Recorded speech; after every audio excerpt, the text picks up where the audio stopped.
सध्या सोशल मीडियावर सर्वांनाच कर्जमाफी देण्याची गरज नाही, अशा पद्धतीच्या पोस्ट माझा फोटो टाकून, शिंदे साहेबाचा फोटो टाकून व्हायरल केल्या जात आहे.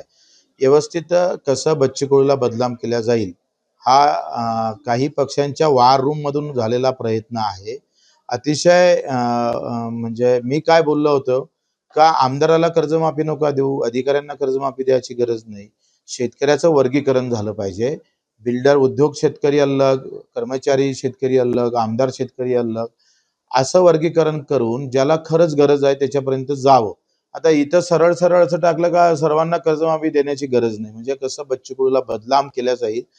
याहून लक्षात घ्या का पूर्ण महाराष्ट्रामध्ये सध्या फक्त बच्चू कडू टार्गेट केल्या जात आहे, म्हणजे त्याचं खच्चीकरण करण्याचं काम.